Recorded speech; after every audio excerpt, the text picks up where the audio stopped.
Hey guys, how are you all? Welcome back to my channel. Today we will see what if Naruto makes a deal with Danzo. If you enjoy then please like, share and do comments.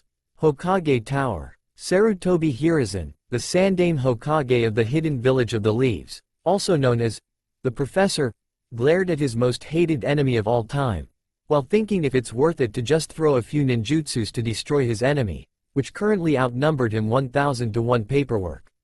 The Hokage side then put both his hands on his face and hoped for the village's sake, some sort of distraction would turn up soon. Otherwise he might just take his Icha collection and go nuke Nin on Konoha. Just as he was about to take out his kami scent pipe and started opening his drawer to do some private reading.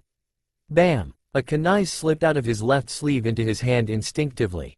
He turned his gaze to the fallen door, only to find a pair of sapphire orbs that can only belong to two people, one of them who is dead, and the other who frequently storms his office.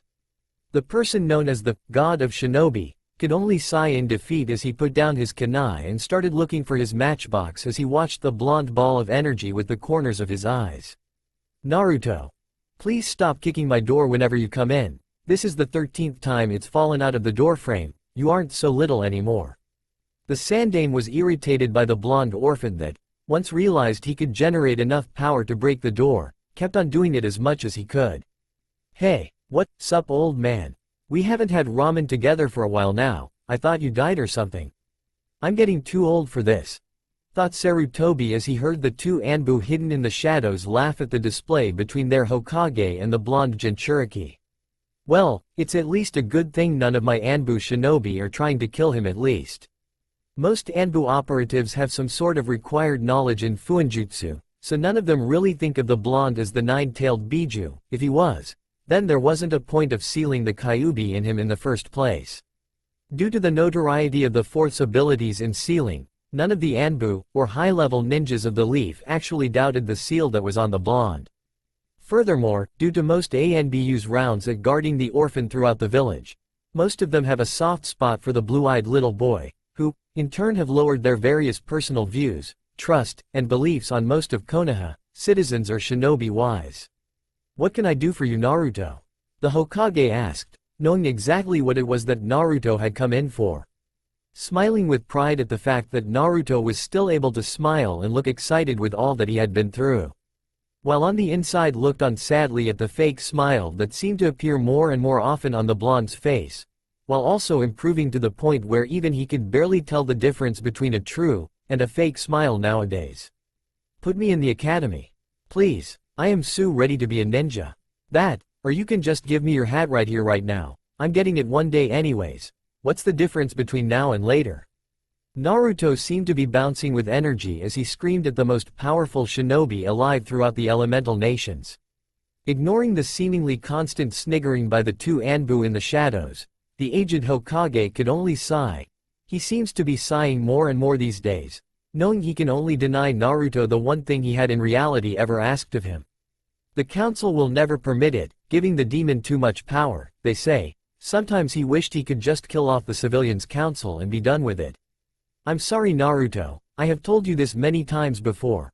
I cannot put you into the academy, besides, you are only 5, and the academy begin accepting students from the age of 6. Even if you are 6, I'm afraid I can't simply put you in the academy. Not yet anyways, I will personally make sure your son at least make it to Chunin, Minato. Otherwise I'm not sure what Kushina will do to me once I die. The council be damned, but why not knowing anything about what the old man was thinking, Naruto could only do the one thing he could do in this situation, whine and beg. I'm very sorry Naruto, I just can't, my hands are tied at the moment. One day, maybe you will be able to be a ninja, just not right now. I won't make any promises Naruto, but I will try my hardest to do so. I owe you that much, you deserve that much. One day Naruto, one day. On the Hokage monument, sitting on top of his idol's stone head, Naruto looked out to the village. He always come here whenever he was sad, lonely, or wanted to simply think. He loved coming here. Just looking out at the village in front of him calms him down and takes all his hate, pain, suffering, and loneliness away. It's enchanting, is it not?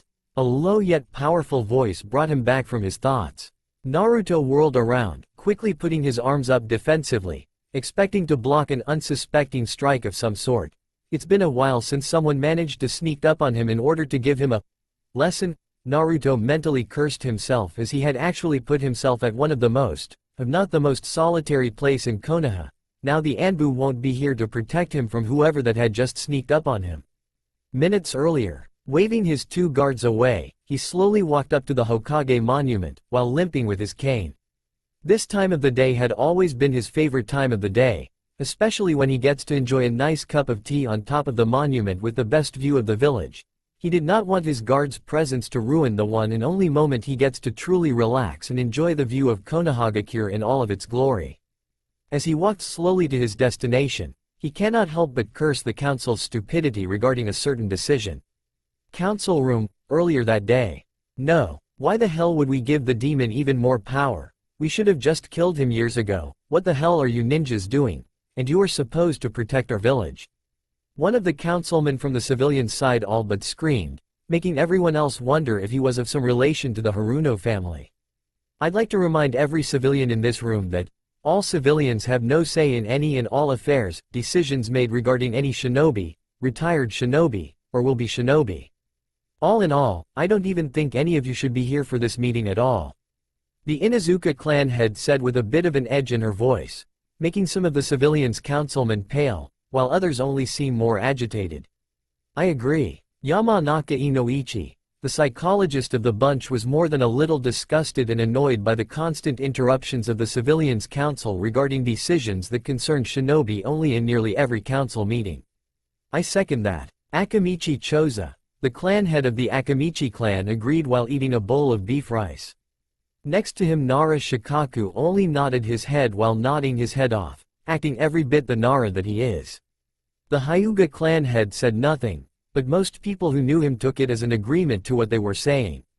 I believe we are getting off our original topic, the main reason for this meeting, in which case, I deemed unnecessary in the first place. The boy is simply that, a boy. If he wishes to attain to the academy, then I do not see any problems that may arise regarding to such action. Aburame Shibi announced his thoughts to the council. I don't think that the boy would actually be of any use to our shinobi forces. He is but an annoyance. It is shown through his actions throughout the village every day. We cannot have a disobedient shinobi who is used to such unsightly behavior in our ranks. Utatane Kaharu countered with an apprehensive expression on her face. I agree with Kaharu on this. The boy is unusually hyperactive, and pulls pranks all day long. He is overly immature even compared to others that are his age. However, maybe in a few years, while he is more mature, then I believe it will be fair for him to receive a chance then. Mitokado Homura does not believe that the Uzumaki child can be of use to the village, but it is only fair to give him a chance. There are more than a few high-ranking ninjas that had came out of the academy as dead lasts but prevail on the front lines. Sometimes, one can never tell. Why not give the boy to me? With proper training, I can make the boy the strongest shinobi of the Leaf since the Sannin. Danzo said impressively as he put as much pressure as he could into his words. Sarutobi spared Danzo a glance. No, I would never let you have Naruto. Even if I have to make Naruto stay a citizen forever, I will never allow you to have him.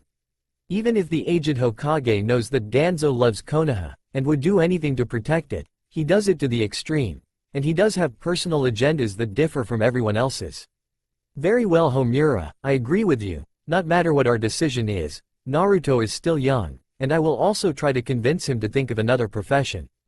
In 2 years' time, we will put Naruto in the academy, ignoring all the screams and angry cries from the civilian side of the council, including Danzo's expected glare due to the fact that he, including all the other clan heads, completely ignored his suggestion. This meeting is adjourned.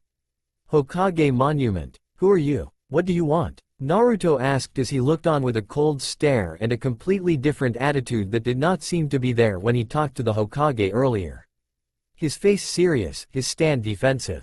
Shit, no escape routes, the only way for me to escape is to jump down from the 4th Hokage's head. So young, yet already such a developed mind. Stealth. Not to mention acting abilities, he is natural spy material. Not to mention his cage-level chakra reserves due to him being a Jinchuriki. His root agents in the Anbu have many times mentioned in their reports on the boy's abilities in leading the Anbu around all of Konoha. all the while executing well-developed pranks on experienced Anbu. He had also managed to break into both the Uchiha and Hyuga clan compound without being noticed. What sort of level of stealth ability was required? He didn't want to know, but to be successful in such infiltration while wearing an orange jumpsuit without any training to boot. This boy is a natural goldmine, and the whole village is beyond stupid to let such a treasure go. Relax, child. I have no wish to harm you. My name is Danzo. I am only here to enjoy the sunset. This is a view that is most enchanting, and no matter how many times I see it, I feel like it is never enough. It seemed to have calmed Naruto somewhat, but he was still suspicious, while still mentally beating himself up for letting his guard down. Letting his arms drop to his sides, but not his gaze, he fully studied the man in front of him. The man named Danzo has black spiky short hair. His head and one side of his face is completely covered in bandages, covering his right eye. His face wrinkled and frail, with an X-shaped scar on his chin. He wears a white shirt, with a black and gray robe over the top of it covering from his feet, to just over his right shoulder. His right arm is entirely covered from view. On his left hand holds a cane. Seemingly finally convinced that if this man wanted to hurt him, would have done so a while ago already, Naruto turned his back on him facing the village once more. It's been decided that you will be put into the academy in 2 years' time. Uzumaki-san. Naruto said nothing in response, while silently wondering exactly who was this Danzo character. There was only one Danzo that he had ever heard of, while listening to ninjas talking and gossiping around Hokage's tower, or in the village from time to time. Most of the time there wasn't much, because only the lower-ranked ninjas actually gossip. There was only one term he remembered when the name Danzo came out. You're the Warhawk, Danzo, a member of the council? Naruto commented while turning his head slightly so he can watch the old man from the corner of his eye. Amazing, to actually know who I am is already impressive, but not only that, the term, Warhawk, did not come lightly. Such information would not be known even to most chunins in the village. Danzo nodded slightly, gesturing Naruto to continue, while confirming the boy's suspicions. He wanted to see what else he is capable of. You are a member of the council, however, due to your outlook and injuries, you were clearly a ninja. I do not recall any member of the prominent clans named Danzo, meaning you are either a personal advisor to the Hokage's Shinobi Council, or a shinobi that contributed a little too much during the former Shinobi Wars. Continue. You are here to tell me of the council's decision. The old man isn't here, nor did he call for me in order for me to receive the news, which means more likely than not you are here, without the Hokage's knowledge. Naruto stopped himself for a minute to come up with more info, all the while staring at the Warhawk. You are called Warhawk. You are here without the Hokage's consent. Putting 2 and 2 together, it's obvious you two have different views on things. One of them is me entering the academy in 2 years' time. Naruto ended it with a bit of a questioning gesture at the end, trying to get a response from Danzo. Meanwhile, Danzo was wondering just what the hell is this kid. This kid is without any training, neglected by the orphanage to learn anything except to maybe talk. He had taught himself how to look for information, eavesdrop on at least Chunin-level ninjas for information, while displaying a large quality of common sense and problem-solving abilities, able to analysis and logically dissects me and Hirazen's relationship with just a title. Now I am wondering, should I just let him grow up on his own, or actually train him? Either way he will be of great use to the village. He is also definitely a lot more intelligent than everyone, including me, gave him credit for. You are here, you may not have known I was here at this moment, but you wanted to contact me somewhat. Meaning there was something you wanted from me, isn't that right? Danzo-san, your reputation does not give you due credit, Uzumaki-san. Just the way I liked it. Then I wonder why exactly you are showing this side of yourself to me. Because my reputation as of now is unbreakable, no one would believe anything you say regarding to this side of me. You have nothing against me right now. I have nothing to lose. Naruto stopped for a moment, before adding, that is, until I figure out what's in it for me, in whatever you are trying to pull right now. Danzo looked at the 5-year-old that seemed to be talking more like an experienced businessman than the 5-year-old prankster that everybody else in Konoha seemed to know. What is it that you think I can give to you, Uzumaki-san? I wish to serve Konoha, even if every civilian and shinobi despises me in this village. There are people I treasure here, not to mention, there is also my father to take into account. He looked at Danzo's wide eyes, and then let a smirk slowly creep out of his face. Impossible. How? Danzo was stunned. In all the elemental nations, the people who knows of Uzumaki Naruto's heritage can be counted on one hand. Jiraiya and Tsunade of the Sannin had never come in contact with the child as far as he was concerned. Hiruzen would not have told Naruto anything at all. How the hell did he know? Naruto's smirk grew larger as he watched Danzo's face grew from stunned to confusion and finally took an inquisitive expression. I didn't, it's that simple. Danzo seemed to stare with even more intensity, believing that Naruto's just lied to his face. Naruto, at this point, was hard-pressed to hold in his laughter. I had my suspicions, I mean, come on, I have been staring it at it in the face for years. Not to mention the furball that's in my gut. Once more nearly choking on himself enjoying the poker face's expressions. It was your face expression that confirmed it, Danzo-san. As for the Kyuubi, it wasn't that hard, I mean, everybody I saw, heard, listened to, except for about 3 people, calls me a demon. And the only demons in the world are the 9 Bijus, only one of them have ever attacked Konoha, and it's also the only one that wasn't given to the other villages by the Shodai Hokage, and just to note, this village's security and the libraries suck. So far I have been able to look into Chunin-level classified information without much trouble. After figuring out I'm the Jinchuriki for the Kyuubi, I was obsessed about why I was chosen, which was possibly even easier. There are very few clans with blonde hair, especially spiky yellow hair. The only one who can even come close is Yamanaka Inoichi. But we are talking about blue sapphire eyes and yellow spiky hair, the only one is the 4th Hokage. That, plus the fact that my birthday is on the day the Kyuubi attacked, was enough for me to finish up with all the loose ends. Danzo was again speechless. He had a feeling this is just a glimpse of how dangerous this Uzumaki will become. He must make sure of his loyalty to the village. What are your thoughts regarding to your father's actions, sealing the Kyuubi inside you? Danzo did not really like the Namikaze prodigy, but he was strong, and had no qualms about killing his enemies. His dead Iwa Shinobi count showed that. It was also because of that a man like Danzo at least partially respected the man. I hate it to the core. I understand why he did what he did, so I do not hate him for it. But it does not mean I have to like it. Naruto stopped for a moment to figure out his thoughts. I understand his need to put the village in front of his family. It helps that if, by chance, I can master the Kyuubi's chakra, I can easily become Kage level anytime I want. But I sometimes do wonder, even if I still care about some certain individuals in this village, and will protect it with my life. I sometimes wonder, if my father was alive, if he had seen and what the village did, still doing, and will keep doing to me, will he understand me? Will he actually be proud of how the villagers are acting now? However, we are moving further and further away from our original topic. What is it you want from me? Danzo looked seriously at the boy again. His thoughts unseen, his poker face on. What is the reason of you telling me all of this? Again, I have nothing to lose, even if you go and tell everyone on the council that I have 300 IQ or some bullshit like that. There is nothing they can do to me. I am the fucking Jinchuriki, some way or another. I will end up as a shinobi no matter what, because that's what Jinchuriki are. Uber powered up ninjas that do the village's bidding. I can offer you training. I can offer you strength. I can offer you experience. Danzo's low voice seemed to cause ripples in the darkening night silence. And I can offer you my loyalty, my allegiance, my service. But loyalty to Konoha, not you.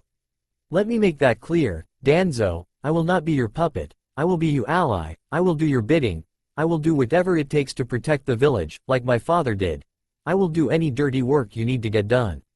However, it only goes as far as I graduate from the academy. 6 years from now, once I get my Hite 8, I will be the Hokage's tool.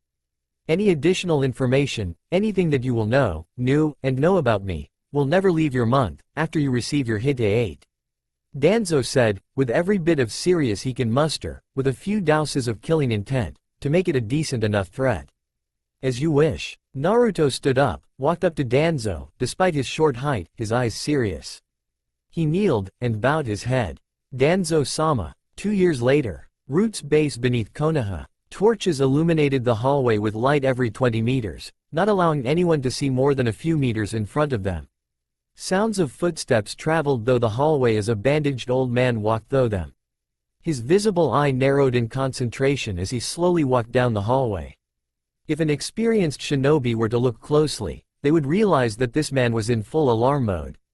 Every step he took was with care and allowed no openings, his firm hold on his cane a testament to his current mood and attitude.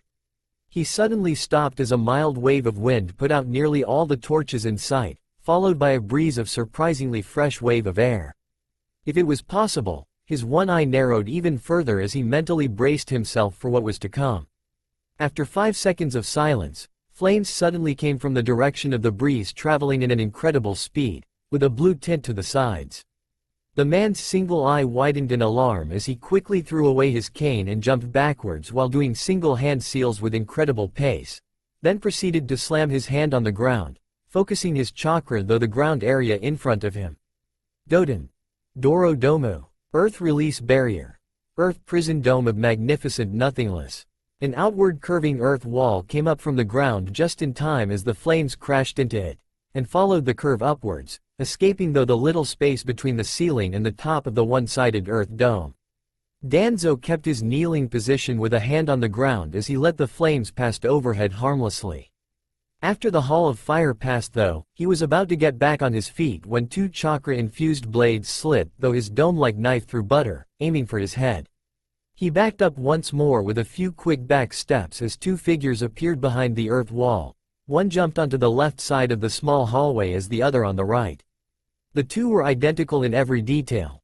A completely white Anbu mask with none of the markings or animal distinctions, only 2 slits for eye holes. At about 4 feet 7 in height, both had pitch black spiky hair that seemed to mend into the shadows, with a short black spiky mane in the back. Geared in regular root gear, and a tip-less double-edged tanto on the back. The only difference in the gear from the norm were the 2 chakra blades that were coming out of the metal pads on the back of both fingerless gloves on both of the root agents. As Danzo saw both closing in from both sides, he flashed those single hand seals again with impressive speed. Futon. Kami Aroshi. Wind release. Godly wind from the mountain. Putting his hand by his lips, he proceeded to exhale a small vortex of wind that gradually grew bigger as it left his mouth, successfully blasting both root agents away, only to have them disperse as both were physical clones. This all happened in 8 seconds. Darkness swarmed the hallway once again. Danzo slowly walked back to his cane with caution. Still on guard, he picked up his cane, and then quickly threw it away just as it blew up by an explosive tag that was on its backside. Before he was allowed to catch his breath, a pair of hands came out of the ground and grabbed onto his legs, then proceeded to pull him down into the earth. A shadow appeared overhead while a kunai made its way just below his jugular. Doden. Shinju Zanshu no Jutsu. Earth Release. Double Suicide Decapitation Technique. The root member simply stated. The pair stayed that way in silence for about 10 seconds, before the elder said in an amused tone. Impressive, Tennu. Both your speed and your tactics have improved greatly, however, you still don't have enough defensive ninjutsus at your disposal. That trick with the oxygen to empower and direct your fire attack was very good. I am guessing that your control over the fire affinity is still not proficient enough yet for any of the newer fire techniques that you have learned? The dark-haired teen seemingly sighed behind his mask as he answered his mentor and master. Yes, and I don't think my tenant is too willing help with its control in that department as of right now. It was a shame that it rejected the deal you proposed a year ago. But at least you came back with an extra affinity for fire. It is better than nothing, as there are very few that can actually use more than 2 affinities. His mentor's voice came from behind him, as the one in the ground in front of him dispersed. Until the very moment that your opponent is dead, do not let your guard down, it'll be the death of you. Danzo lectured. Hi. Danzo made a single hand seal, and the hallway lighted up once more. He stood stoically as he looked at his apprentice up and down with a critical eye. His gaze stopped on the brunette's fingerless gloves. How are they? So far so good, however I'm still getting used to them during battle.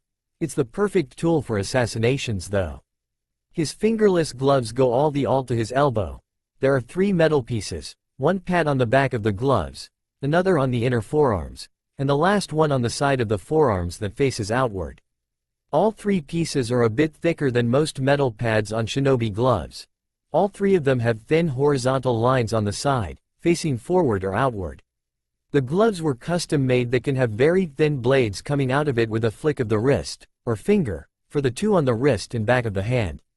The ones on the back of the hand are about 5 inches long and 2.5 inches wide while outside of the pad. The one on the inside of the wrist are about a thumb's width and can be as long as 4.5 inches at its longest.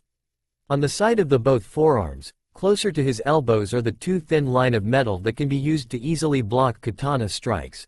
The thin line that runs along the middle allows the user to channel wind affinity chakra through them. With enough practice and control, they can create any shape of wind blades. It's a whole new product custom made for him. It is easily one of the most dangerous gears produced since Nei, and then, Roots formation. There are also numerous storage seals in black ink all over the forearm part of the gloves, making them unreadable unless looked closely, or with proper dojutsus. They are called K's gloves.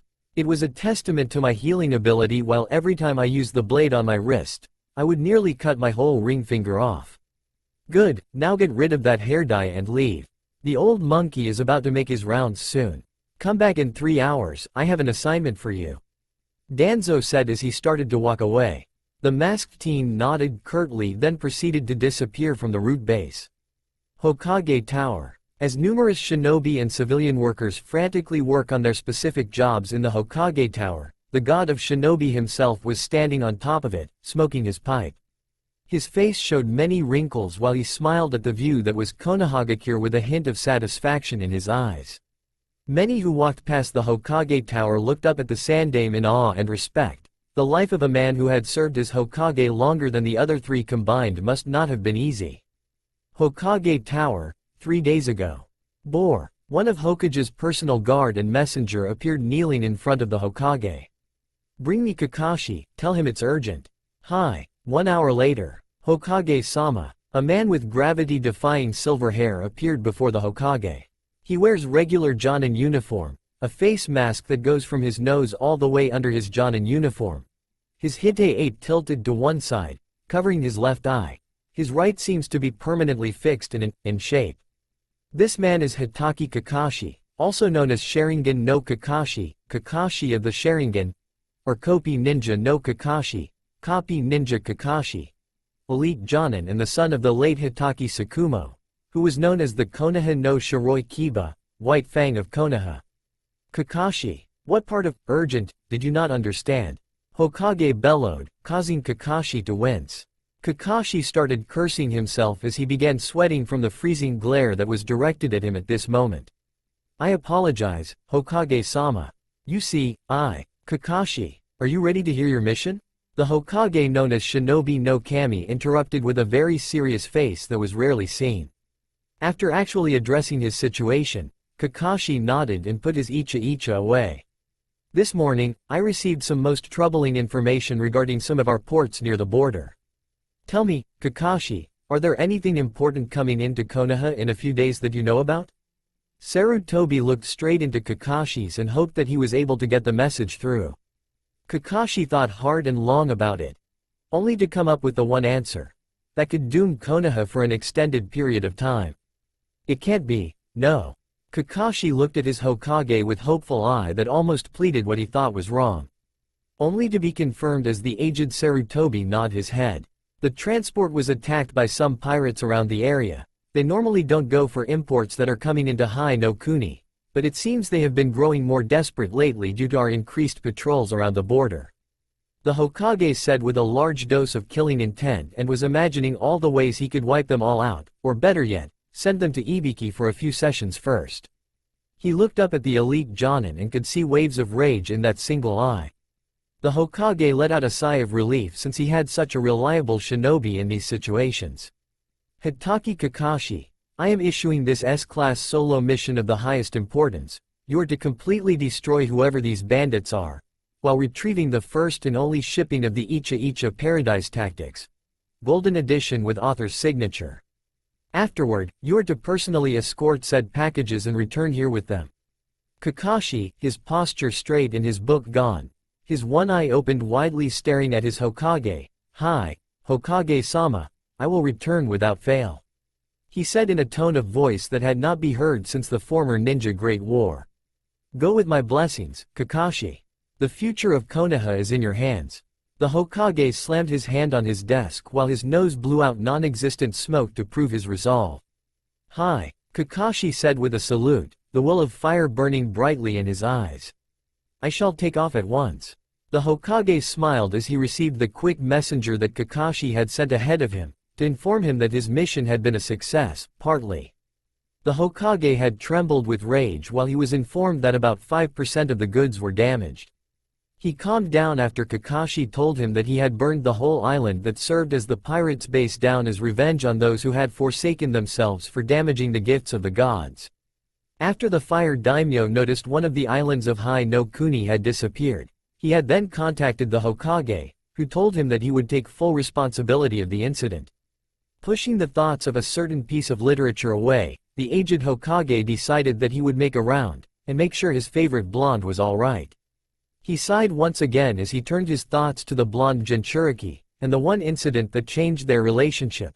Somewhat, which eventually led to an even bigger change. Konoha village streets, 7 months prior. The Hokage and a team of Anbu sped through the village in a hurry. The Sandaime had just gotten back from a trip to Seedy-acc to complete and finalize the treaty. The moment he got back, he was alerted by a few off-duty Anbu that something had happened while he was away. Apparently, a drunken Chunin decided that it'd be smart to harm their resident Jinchuriki while the Hokage and his team were away. While some of the Anbu arrived at the scene, the beating had already begun. However, to the Sandaime's surprise and horror, Naruto fought back, and had proceeded to cripple the drunken Chunin, and recreated the two civilians' body structure into completely different shapes. Hokage Tower, 30 minutes later. Naruto. The Sandaime looked at him with soft eyes, but still with an edge to his voice. "Did you realize what you have done today?" Naruto, completely not in the mood to play games right now, answered, "Yes, of course I know." Sarutobi's gaze hardened, but Naruto was not fazed. "You crippled a Chunin completely, do you realize that this would not be without consequences?" This time it was Naruto's turn to glare hard at the Hokage, whom winced after receiving it. He did not know the blonde could glare. "Consequences?" Naruto asked in a mocking tone. "Consequences? Did they get any fucking consequences when they attacked him every fucking day? Sure, your Anbu protects me from time to time, but what about this time? What if I hadn't fight back? Or do you want that? Did you want me to get beaten? Is that what you wish, almighty Hokage-sama tilde?" Naruto questioned heatedly. While the Hokage was stunned at Naruto's rant, Naruto was not done. "And what did you had me do? Hokage-sama? Because the way I see it, as actually one of the two parties involved, it was either get beaten or beat." Naruto's eyes narrowed dangerously at Sandaime, whom, in turn, have realized that his answer was either going to destroy or rekindle the relationship that the two held as Gigi and the future Hokage. Sarutobi sighed sadly. He looked up at Naruto, looked into his eyes, and answered, "I would protect you with my life, Naruto, if it was necessary. However, I am the Hokage, and I cannot let this go without consequences. I cannot play favorites." Closing his eyes, the aged Hokage steeled himself for what he was going to do next. "I am sorry, Naruto. You are hereby denied of entry to the Ninja Academy in 7 months' time, due to unstable mentality. Until proven otherwise, you are banned from getting a ninja's license." Dropping his head in shame, the Hokage waited for the coming outburst, only to be surprised. Sarutobi first saw sadness, then betrayal, then the rage. He winced at the disappointment and betrayal that he saw in the blonde's blue orbs. It felt as if he was continuously stabbed in the gut. The guilt would for sure stay with him for a long while. "Wrong answer, old man." Closing his eyes, Naruto reopened them to stare at the Hokage with red orbs with slits in the middle. Killing intent constantly radiated his body, mostly aimed at the Hokage. "Wrong answer, old monkey." The Hokage looked on with shock and horror, before watching the redness disappearing from Naruto's eyes as his voice returned to their original sound. He looked at the blonde's eyes again, only surprised to see resolve and rage. "We are done, Hokage-sama." Sarutobi closed his eyes as he let sadness and guilt take over. He heard the door open and close. Then he proceeded to shock the two hidden Anbu in the office by, for the first time since he was a child, cried into his hands. The aged Hokage looked up at his predecessor's photo in the office. I have failed you, Minato, Kushina. I have failed Naruto. After the incident, the rumors were spread in the Anbu circles about their resident prankster's latest change.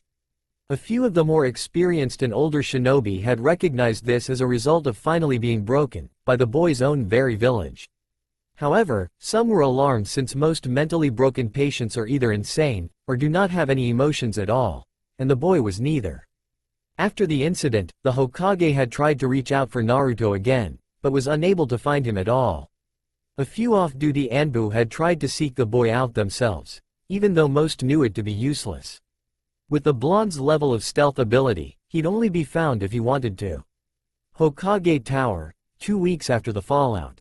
Danzo walked through the hallways that lead to the Hokage's office. He had made an appointment a week and a half prior after Tenno had reported on Hiruzen's decision regarding his education.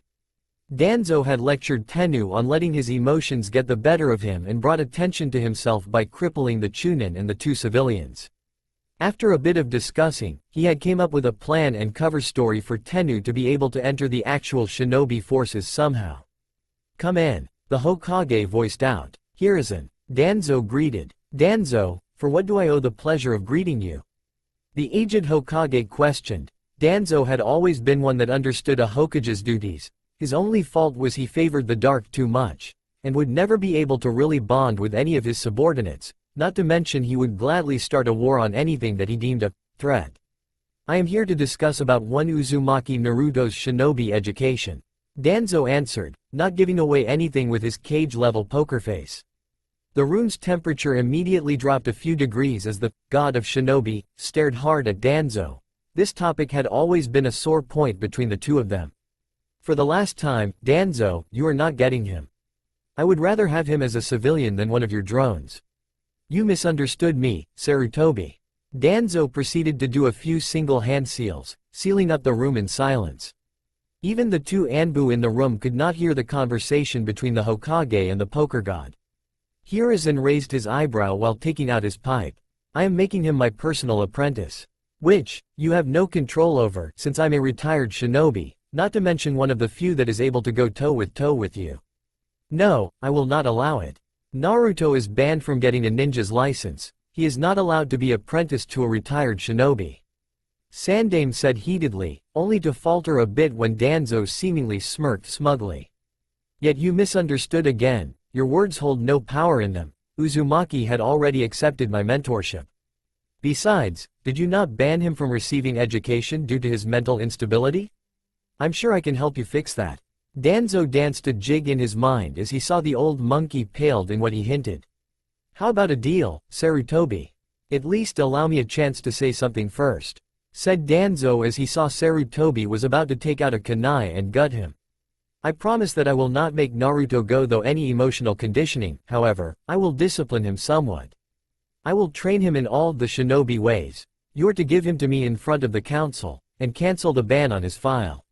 I will not allow Naruto to be trained as a weapon.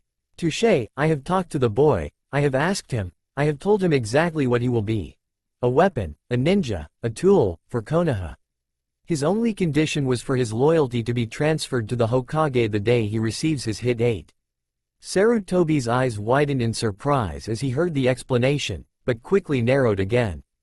"And what, exactly, do you get out of his, Danzo? There must be something. You have always wanted to control Naruto." Danzo stared back at Sarutobi coldly. "Yet you are wrong again, old monkey. All shinobi are tools for their nation, their country. I only seek to have them understand the true values of being a ninja. I never searched for control. I only educate. I look at the younglings that wanted nothing but to have a purpose, to serve their nation. And so I gave them their purpose, I gave them the tools to change themselves. Tell me, old friend, what do you see when you looked at Uzumaki? A child. An unfortunate child that had lived in darkness." Sarutobi closed his eyes in guilt. "A child whose dream and spirit I had broken." Danzo considered a bit again after hearing the Hokage's confession. "You are wrong. He is not broken, in fact, he had never been stronger. He had lived in darkness, yes, and like me, he had tasted it, he grew up in it, and he had thrived in it. He belongs to the dark. It is his companion, friend, weapon, and shelter. I will teach him how to control it. I will give him the tools he needs to grow, and one day, he will suppress us all. You had overestimated yourself, Hiruzen. He was not broken, no. He would never be broken. He was a shinobi before he was a child. He had been beaten, trashed, his dignity had been stepped on, pissed on, and he had nearly died from numerous beatings he had received when he was younger, yet he had endured. He had been made stronger than every other his age, all due to the village that despise him. Such an irony. Danzo took a deep breath before continuing. He is a shinobi, that's why whatever you do to him, whatever training I have given, been giving, and will give again, however many betrayals he will taste and have tasted. The Hokage winced. It does not matter to him, he will endure, and he will survive. Contrary to what many believed, even if he does specialize in stealth and whatnot, it is his survival instinct that is most outstanding. His instincts, reflexes, sight, hearing, have been honed and made to do one thing and one thing only: survive. Sarutobi had lost his posture and looked down as Danzo listed off what Naruto had endured in his childhood. No, he never had a childhood. All because of how he had failed him. I will train him, Hiruzen. I will give him everything he needs to change himself. He is 7 now, give me 4 years. When he is 11, should I deem him ready, I will give him to you. You can put him in anywhere you want then, be it Genin, Chunin, Tokubetsu Jonin, or Anbu. Danzo said, looked at his old teammates downstate. Sandaime sighed tiredly. Can I talk to him? Danzo, after receiving confirmation of finally able train Naruto, officially, said, he had requested that you do not see him for a few months, because the next few months will be for extensive training that he had already began. I trust I will have your backing in this matter during the next council meeting? Yes, Danzo. The Hokage's posture straightened up again as he stared at Danzo. But if I found out that you are manipulating him or that you intend to put him through your so-called mental conditioning, I will end you. The Sandaime Hokage left his Hokage tower as he slowly walked down the street, hoping to find that mope of blonde hair somewhere. He eventually passed by his apartment as he walked to the poorer district of the village. Even though the Hokage knew the blonde rarely sleeps there now, he couldn't help but remember the numerous times he had come to this very spot to pick up the blonde boy to have lunch or just for a walk together. He was jolted out of his thoughts when said blonde ninja appeared right in front of him out of nowhere. Hokage-sama, what can I do for you? Hiruzen Sarutobi sighed at his title. After Naruto got back a month ago, he had completely dropped his happy-go-lucky emotional mask. Nowadays he looked either as serious as his father or as emotionless as a certain Uchiha prodigy. The only time he really showed any emotions was when conversing at the Ichiraku ramen. He had dropped the affectionate tone that he used to have while conversing the Hokage, Gigi. His attire had also changed since their fallout. The blonde apprentice now wears a black skin-tight shirt with a face mask that goes up to his nose, with a black V-neck long-sleeves shirt on top. If one looked closely, they can see arm warmer like fishnets around his forearms under the shirt. He also wears black cargo pants with a few pockets on the sides, front, and back. He wears black steel-toed shinobi shoes. His hair had grown, now it's even spikier, his bangs rest just under his ear, on the side of his face. The rest is tied up behind his back in the shape of a short mane. To the Hokage, the blonde's hairstyle actually resembles his former student Jiraiya's. Hello, Naruto. I was just wondering if you would like to have lunch with me at Ichiraku's. We haven't eaten together in a while. The aged Hokage had only spoke to Naruto once after the conversation he had with Danzo, which was a week ago. The blonde didn't converse with him much. He had underestimated the effects his betrayal had on the blonde. Sure, Hokage-sama, Naruto answered in a tone that could have belonged to any Anbu. As the two walked through the streets towards the ramen stand, a tensed silence rested between them. Even though it looked to the Hokage that the silence was only uncomfortable to him, the blonde walked through the streets nonchalantly in silence. Naruto's presence was almost non-existent. If the Hokage didn't keep looking with the corners of his eyes every 30 seconds, it was almost like the blonde wasn't there. Looks like Danzo's training had given Naruto a whole new level of stealth. His level of stealth is Anbu level, possibly low Jonin level. So, Naruto, what did Danzo train you in during the past 6 months? Sarutobi asked. He was actually curious in what sort of training Danzo had put Naruto through. As a shinobi, Danzo is currently one of the strongest shinobi in the village, a closet S-class shinobi. If Danzo was genuine in taking Naruto as an apprentice, his methods of training would be very different from other ninjas under Danzo's command. Naruto looked at the man who, once upon a time, had his trust. He still doesn't know that my training had begun 2 years prior to our fallout 7 months ago. I used to have to hide a huge load of my abilities when he is close to me. Now with this 7-month training trip excuse, I don't have to anymore. I should just feed him some info, so he doesn't set people to tail me later. Danzo-sama focused on 5 things that he had in mind for me: chakra control, stealth, taijutsu, tactics, and some basic ninjutsu. The Hokage pretended that he didn't hear the sama suffix. In truth, he was impressed. Danzo had nailed the biggest weakness of all Jinchuriki, chakra control. Due to the large chakra reserves all Jinchuriki have, the chakra is hardly tameable, especially in Naruto's case, since he has the most chakra out of all the Jinchuriki. He knew of Naruto's stealth and escaping abilities, but with training, Danzo had given him at least Anbu-level stealth in just 7 months. Exactly for what reason did you choose to wear a mask? The Hokage spared the Jinchuriki a side glance to watch him answer his question. I don't want to be seen, I want to disappear. If they forget about me, if they don't know me, if I don't exist, then all the easier it is for me to do my job.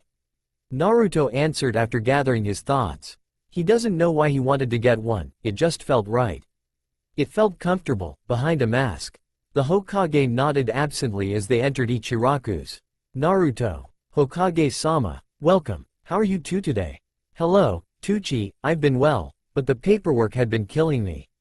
The Hokage and Tucci exchanged greetings as they laughed heartily.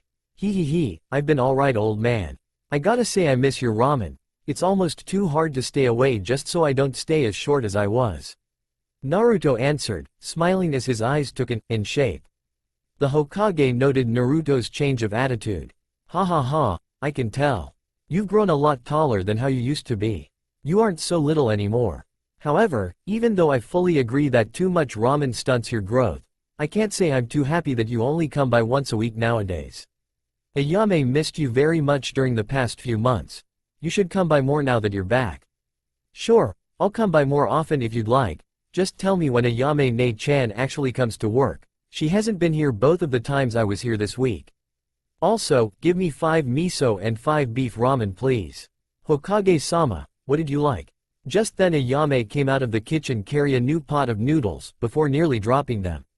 She stared at Naruto for about 20 seconds while everybody else stared at her. Then she proceeded to robotically put the pot down, took her ladle, walked over to Naruto, and bashed him on the head. Oh, don't OWWWW me. You disappeared for 7 months and you suddenly come in and ask for ramen? What is wrong with you? Couldn't you at least leave a note or something? Ayame screamed as she continued the fish cake, Naruto, bashing. When she finally stopped, Naruto's face was buried deep into the table. After realizing what she had done, Ayame rushed to Naruto and proceeded to hug him to death. Tucci's sweat dropped at the scene while the Hokage was giving Naruto a jealous glare, silently wondering how does Naruto feel right now, having his head pressed between those well-developed mounds of heaven. 10 minutes, a lot of bandaging, and a nosebleed from a perverted old man later. Naruto was staring at his face-shaped hole on the table. You know, Ayame-ne-chan, I'm like a historical character in this ramen stand. I mean, I've got my own face carved onto this table. This has my copyright written all over it, pay up. Naruto then reached out his hand with his palm upwards as if waiting for the payment. All Ayame did in return was to lift up her ladle with an angelic and innocent smile on her face. The bandaged blonde quickly withdrew his hand and put up both as in surrender. Tucci was laughing on the side while the Hokage looked on in amusement at the exchange between Naruto and the Ichirakus. When Tucci and Ayame finally started cooking the ramen, Naruto took his chance to get some information. Hokage-sama, I heard that tomorrow the Jonin commander of Kumo is coming here to sign a long-overdue treaty of some sort? Yes, Naruto, however, in Kumogakure he or she of that position is called head ninja. They are not necessarily the same as our Jonin commander. It's more of a rank of prestige. They do not have any actual political power officially, per se, but just the title itself is worth a lot of political weight. For Kumogakure to send someone of this rank here means that they are very serious about this treaty. The aged Sandame answered excitedly, while silently wondering why the hell would Danzo provide a 7-year-old with such information. You are way too optimistic, old man. We are shinobi, and yet we are welcoming an elite Jonin-level ninja from an enemy village in our own with open arms. So many things can easily go wrong with that line of thinking. I see. Root's base beneath Konoha. Danzo was looking at some files on his desk while coded knocks echoed from the door. Come in. The door opened as the Root agent with the slit-eyed mask came in. He kneeled. Danzo-sama. Danzo nodded impressively, he then closed the file he was reading and gave it to the agent. Tomorrow, the head ninja of Kumogakure will be here to sign a treaty with Konoha. Even though the old monkey is optimistic, he is no fool. If Kumo's conditions are too high, the treaty will not be signed. If it's too little, then that means the head ninja came for something else. I'd be surprised if we could successfully sign it without trouble. He looked at his apprentice to see if he was following. Tennu nodded. There will definitely be Anbu following him and watching his every move tomorrow. However, I estimate that shall the treaty be a success, the village's security will be weak. Your job is to observe him. Should the signing of the treaty be a success, you're to continue and tail him wherever he goes. Should he be at somewhere he isn't supposed to be, you're to capture him, either bring him here, or give him to the Hokage, act according to the situation. Hi, should we fail to sign the treaty, you're to eliminate him shall it prove to be possible and beneficial. You have permission to act accordingly. I trust your judgment. Hi, continue with your chakra control exercises, rest early today, you will need your all tomorrow. Tennu nodded and shunshined away without much smoke. Later that night, Tennu silently entered his apartment. The apartment was actually quite close to his former one that he still went to from time to keep up appearances. However, after officially becoming the one-eyed poker god's apprentice, he now has an excuse to be moved from the apartment that the Hokage gave him. He took his mask off after locking the door and activating the privacy seals that he mentor had set up after he first got this apartment. After taking off all his gear, he headed to the bathroom and proceeded to take a shower. He took the dye removal and started cleaning out his black hair, while thinking about all that had happened during the past 2 years and nearly 8 months. His mind drifted away as he absently cleaned his hair out of dye. The first thing Danzo did for him was giving him an apartment, and a huge load of money and scrolls. He was confused at first since that didn't really qualify as training, only to receive the harsh answer that he couldn't do any training at all due to his frequently starved body. All his ribs could be easily seen. So the first thing that had to be done was an actual comfortable living environment, combined with lots of money for a list of actual food that he should be eating to not stunt his growth. He complied since it made sense, and due to the fact that he could not do any physical training, Danzo set him up for other projects. He was to learn more about reading and writing since he was never actually taught anything in the orphanage. It wasn't that he didn't know anything at all, it was just not enough. Danzo had a masked tutor that came in every day for 2 weeks to teach him writing, reading, and also cooking. He was to make his own food according to the list given to him. It wasn't long before he could cook anything from fried rice and sushi to ramen and steak. And so for 2 weeks straight, he cooked, he ate, he learned how to write and read, then read some more scrolls on history on pretty much all 5 of the elemental nations. Due to constant denial of knowledge in any form when he was younger at the orphanage, Naruto sucked in all these information like a sponge. After the initial 2 weeks of actually being fed and being an owner of body that doesn't have ribs sticking out of it anymore, he was trained physically to the point of exhaustion. While it was true that being the Jinchuriki of the Kyuubi, he had nearly limitless energy and stamina, but it doesn't mean he had any strength in any of his muscles at all. The physical condition took a whole 3 weeks. After that he was to move on to weapon usage and taijutsu. He was first taught basic taijutsu first. After getting to an acceptable point, his whole personality and body type was examined to decide if there is any style that resides in Konoha that would suit him. The only one that came out as barely suitable was the hubby style that only one person in Konoha knows of, which was useless information to him. It was decided by his mentor that they will figure something out later. Naruto was then trained in the usage of weaponry and the human anatomy. He was taught how to use senbons, kunai, and shurikens, and combine it with the knowledge of the human body to maximize possible damage dealt. Next he was trained in stealth, tracking, and infiltration. It was also during this training that he had his first kill. His master intentionally released a low-level chunin that was wounded pretty badly into a small merchant town in Hai no Kuni close to Konoha. Should Naruto fail in tracking and killing him, then the sensitive information that the prisoner carried could harm Konoha. It was with this in mind that Naruto tracked his first target as a shinobi. He tracked him to the merchant town, and killed him. Naruto remembered that how hollow he felt that moment, however on the way back to Konoha he felt satisfied and relieved. He was satisfied because he had finished his mission, and relieved that he had protected Konoha, even if it was a small step. There was satisfaction and a sense of accomplishment there. That day marked as his start, that day he had become a shinobi. It didn't matter how he felt when he killed the wounded chunin, he was a liability, a risk, a leak of Konoha's, so he had to die. After that day, Danzo began his real training that pretty much includes every aspect of being a shinobi. Physical conditioning, taijutsu, kenjutsu, weaponry usage, marksmanship, tactics, the five senses, chakra control, chakra usage, fuinjutsu, history, knowledge, memorization of the bingo book, Konoha's laws, political circles, views, the shinobi and civilian council, Konoha's clans, their techniques, Konoha's most important and powerful jonins, code messages, root and anbu hand signs, low-level ninjutsu, hand seals, the elements. While he was still training his chakra control extensively, Danzo had Naruto try to establish contact with the Kyuubi. There weren't any successes until Danzo again and again brought Naruto into chakra exhaustion. His mentor proposed to make a deal with Kyuubi to set up a connection so he would be able to draw on Kyuubi's chakra if needed. To Naruto's own surprise, the Kyuubi only had a few conditions. 1. To be stronger than anyone else. Naruto has to be the strongest to be his vessel. 2. Allow the Kyuubi access to his five senses, so whatever Naruto feel, hear, smelt, saw, taste will be shared with the Kyuubi. And 3. To allow Kyuubi to contact Naruto in his mind freely. They were the conditions for Naruto to be able to use Kyuubi's chakra and his affinity, which is fire. Naruto of course quickly agreed. However, he informed his mentor otherwise. Naruto would never let such a chance of deception go. This action somehow was able to gain Kyuubi's approval, something about being foxy and smarter than other low-lives.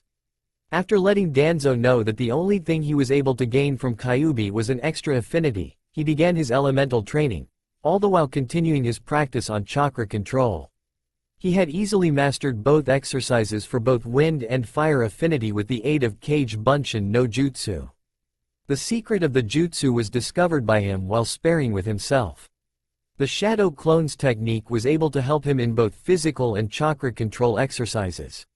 This method of training helped him greatly in training sealing, ninjutsu, taijutsu, and pretty much everything else. He had completed the leaf exercise for his secondary affinity, earth. However, it was proving hard to handle, especially since his natural affinity with wind was so strong that it took a great while to bring out any earth chakra. On the other hand, his affinity towards fire was too strong, so strong and so easily accessible that he easily completed the both exercises, but was unable to direct or much less not have any fire techniques blow up on himself until he can reach mid-Jonin level chakra control. As of right now, he has numerous clone techniques for weaponry and clones. He is completely immune to almost all genjutsu due to having a link with the Kyuubi, who can easily disrupt his chakra flow constantly. His kenjutsu is low chunin right now, but with his K's gloves that can easily be fixed. His chakra control right now is about high chunin, with nearly 2 years and half of extensively training in it. His stealth is his area of expertise.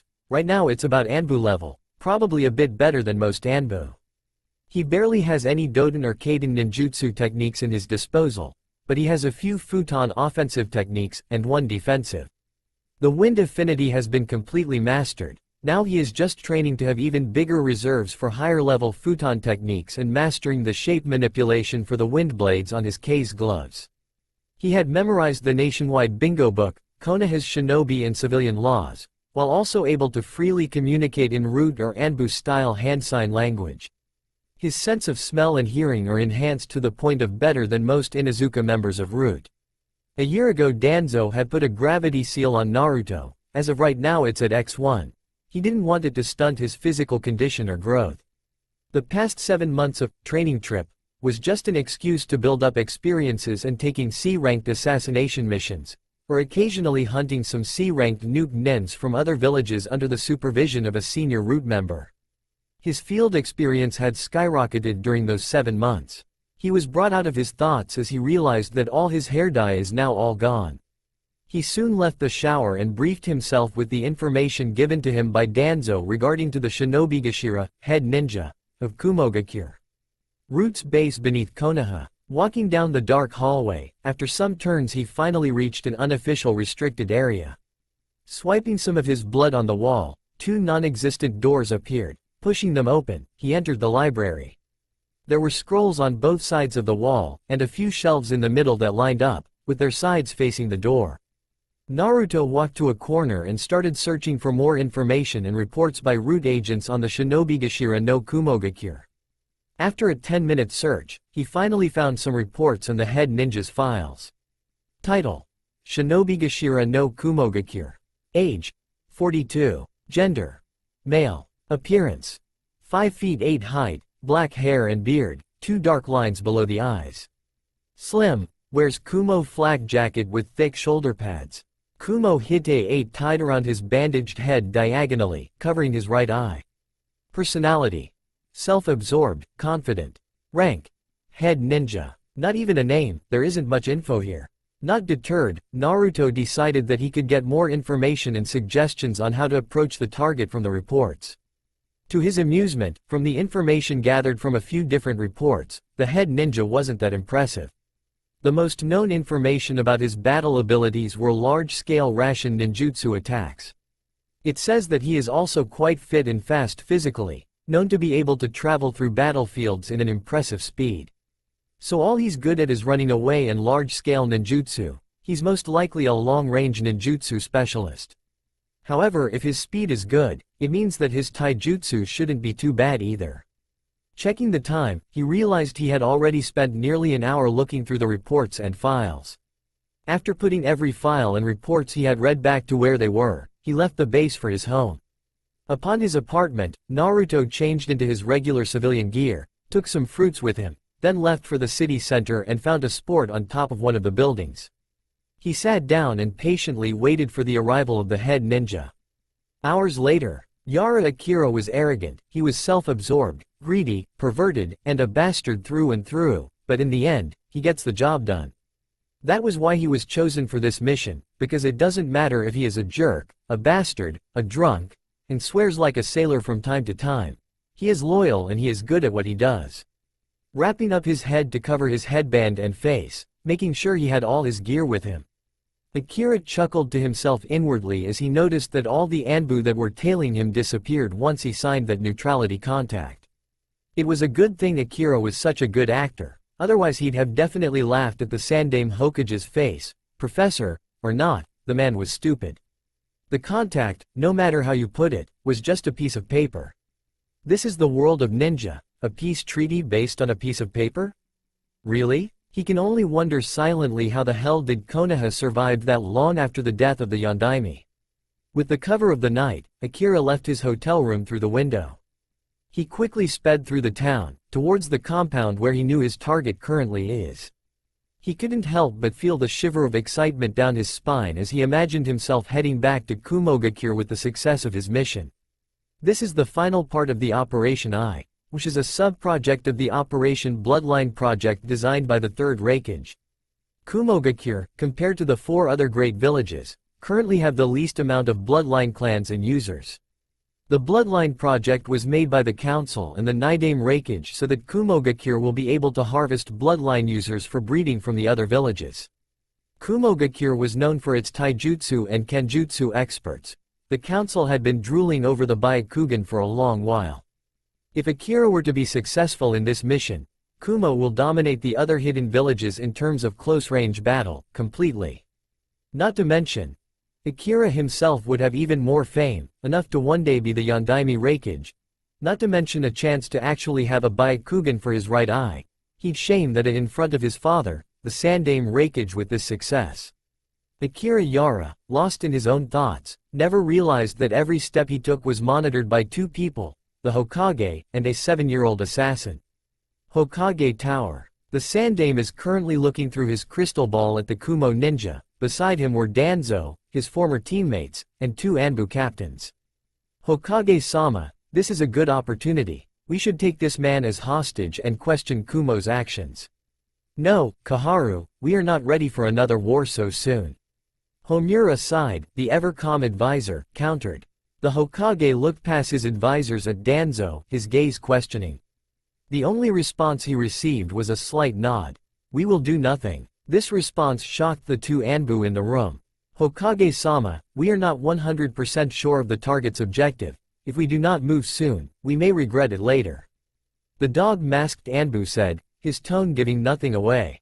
Don't worry Inu, I already have an eye down there, this will be his test. However, I'd still want some of your men stationed at the outer area of the village to run interference if this ninja gets out of Konoha. Inu nodded his head and shunshined. Hokage-sama, who is this eye you have at the scene? Nothing that you need to know, my old friend. Should he be successful in his attempt to stop the head ninja, I will tell you his identity. As the Hokage said this, the image that his crystal ball projected changed to a small figure with a Anbu-issued mask that did not have any animalized features. Giving the Anbu in the room a side glance, his potential and drive rivals yours, Weasel. 30 minutes later, a figure in black leapt out of the Hyuga compound with a bundle in his arms. Yes, mission accomplished. Now all I have to do is get out of this village undetected. While the figure in black was dancing a jip in his mind, he was unaware of another figure closing in onto him in breakneck speed. 10 minutes prior, Tennu stalked the Kumo head ninja as they drew closer to the Hyuga compound. Trying to abduct a bloodline? Typical. Or is it an assassination? Tennu thought as he watched the Kumo ninja enter the Hyuga compound. Reminding himself of the information Root had on the head ninja, he realized that this man is no way a stealth master, not an assassin, not even close. A flashy ninja like him is much more suited for hit-and-run tactics, which meant this is most likely an abduction attempt. Now the question is, should he kill him or capture him? And if so, how? Tennu had no illusions about taking the man head-on. At most right now he is at mid-chunin. There is no way he can take an elite Jonin-level ninja head-on, unless he brings out the Kyuubi, which will always be the last resort.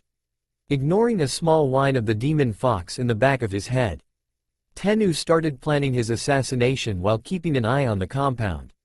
Just as he noticed the presence coming behind him, he ducked hard, and spun around for a low kick only to be jumped over. Now facing his opponent, he held the bundle behind him as he drew out a kunai with his left hand. His eyes widened in shock of seeing an Anbu-geared child. The Anbu charged and attacked, making quick work of the kunai of his opponent with some sort of futon chakra blades producing from his gloves. The Jonin quickly kicked the child away, only to watch him poof out of existence. Suddenly 2 more Anbu of the same mask came behind him and his right, both aiming horizontal slashes at his neck. Akira ducked as 2 hands came from underground and held onto his feet. Quickly kicking the ground hard to jump away, the hands poofed out of existence. Jumping back to gain some distance, Akira watched his opponent condescendingly. Alright, kid, I give you some points of having enough chakra for shadow clones. You're good, but you aren't as good as you may think you are. Now run along before I put you down. Hey, one-hand seals? You aren't that good at bluffing, boy. Akira chuckled as he watched the Anbu did a single-handed seal. He saw the kid mumbled something, barely a whisper. Feeling a presence behind him, Akira tried turning around to block the incoming attack, only to fall to his knees. What the hell, I can't move. It felt as if both of his arms and legs felt incredibly heavy. He watched in horror as he lost his hold on the Hyuga and it dropped onto the arms of the Anbu. Fuck. A moment later he began to resist the heaviness and it slowly but surely started to fade away. He glared at the Anbu heatedly. He looked back onto his feet to see manicure seals started fading away.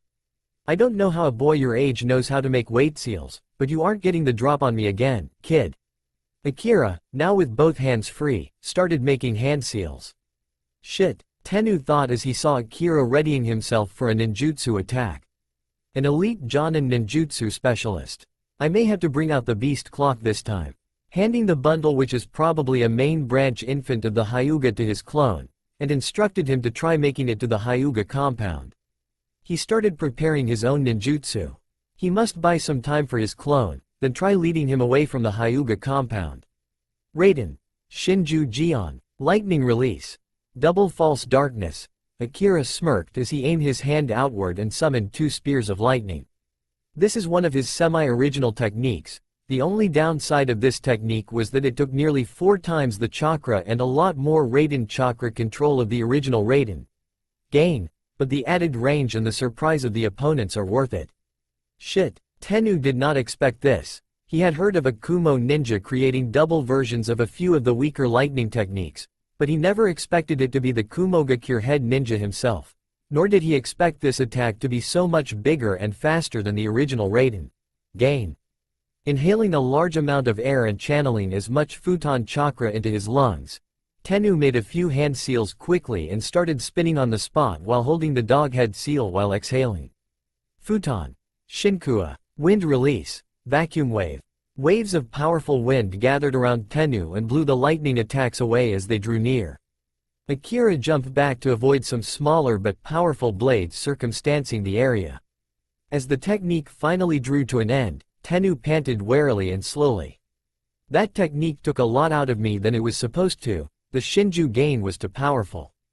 Catching his breath, Tennu discreetly started channeling wind chakra to his K's gloves. They're his best chance right now. Even though Tennu had large reserves of chakra, he preferred to save them for later. The head ninja was much more experienced in a battle of ninjutsu. The head ninja bit his lips in frustration. Damn it, he has to get to chasing the girl. While Akira was arrogant, and loved his fleshy ninjutsu, he knew that exchange just now would not have gone unnoticed. He has 2 choices now. Escape back to Kumo in shame, or keep going and take his chances with the clone that ran away. But either way, I'm going to kill his brat for ruining this whole mission. Just as he planned to continue on his quest of killing the annoying brunette that ruined his plans, a fountain of blood blew from his mouth unexpectedly. Eyes widened in shock, Yara Akira dropped to his knees as he tried turning around, only to see the hated glare of a middle-aged Hyuga behind him in the Hyuga traditional taijutsu stance. Tennu relaxed his guard as he saw the demise of the Kumo head ninja. He blinked as his clone that was guarding the bundle came behind the Hyuga. Motioning his clone to hand the bundle back to him, he brought it up to the Hyuga. Hizashi-sama, the root agent greeted tonelessly. Thank you for protecting my youngest daughter. Hizashi greeted as he frowned at the age of the seemingly Anbu agent, and took Hanabi into his arms. His fully matured Byakugan tried to identify the child, only to fail because of numerous seals all over his Anbu uniform. Just as he was about to question him, a squad of Anbu arrived at the scene. A captain with a weasel mask stopped in front of Hizashi. Hizashi-sama, I apologize of our delay. My squad shall escort you to the Hokage Tower. We need to inform the Hokage about this immediately. I agree. I will bring my daughter with me. Can one of you go back to the compound and inform my brother and wife of this? Weasel nodded. He sent a side glance to the youngest of his squad, one of the female Anbu with a mask that resembles a cat. She turned and disappeared. Tennu, the Hokage wishes to see you as well. Tennu nodded and followed as they all speed through the village towards the Hokage Tower. Hokage Tower. Who is he? Kaharu questioned after the event. It was unbelievable to see such a young child going against a Jonin, and living to tell the tale. I imagine him to be one of your boys, isn't he, Danzo? Homura asked. He understood that there were only so many people that can be counted on one hand that is able to train a boy of 7 years old to such a degree, not mention he recognizes one of Danzo's futon jutsus. Yes, that is my personal apprentice. Unlike most, he does have emotions.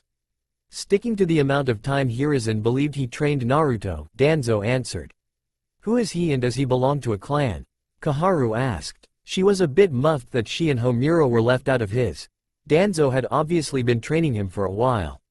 Uzumaki Naruto. What? Now the advisors were surprised, not at the fact that Danzo had been training him, but at the fact that he is so skilled at the age of 7. What are you talking about? That's impossible. How on earth did you turn that orange brat to an Anbu? Kaharu demanded. At this, the Sandame directed a glare at her, but was ignored. Her focus on was Danzo. The poker god merely lifted an eyebrow, barely reacting.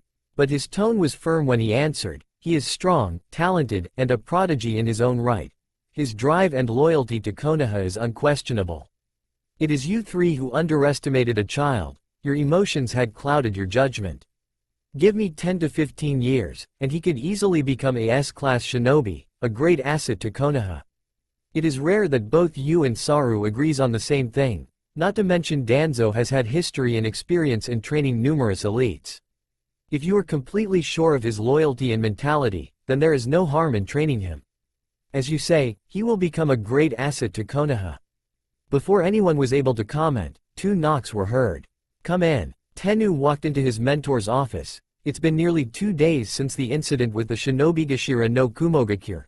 Things hadn't gone very well between Kumo and Konoha after the incident. After the shinobi population heard of the incident, tensions between the two nations grew to uncomfortable levels. Many of the veteran shinobi were tense. The threat of war was never very welcoming. However, Tennu's involvement of the incident had been kept in secret. Only the clan heads and elite Jonins knew of his involvement and identity. Some now knew him as Danzo's apprentice. His identity was still highly classified. He kneeled in front at the center of the room and waited for Danzo to comment on his presence. The war hawk had his back turned and was looking at a portrait of the village on the back wall of his office. The village in the portrait looks exactly the same as the view the Hokage has from the Hokage's office. You did very well yesterday. The council had removed the ban on your official ninja's license. So far the only people who knows of your identity are the clan heads, and the heads of the TI and intelligence division. Danzo slowly turned his head to look at his apprentice. The threat of war is on the horizon. From now on you are suspended from any missions. You have had enough experience with fighting for now. Especially after your confrontation with the Kumo ninja. I'm upping your training in chakra control, genjutsu, and taijutsu. Sarutobi had Kakashi put up a ceiling array in the council room. None of those who now know of Naruto's identity as my apprentice will be able to tell anyone else. Hi. Tennu could not ask for more. While he wasn't a training maniac, as long as it got him stronger, he was willing to sweat and bleed. When you are in the village, keep an eye on any Uchiha. If any of them seems to be up to anything that they shouldn't be doing, report to me. I'm giving you access to any information and all root files on the Uchiha clan. Hi. After leaving the root base, Naruto changed into his regular cloths of black long-sleeved shirt, face mask, and pants.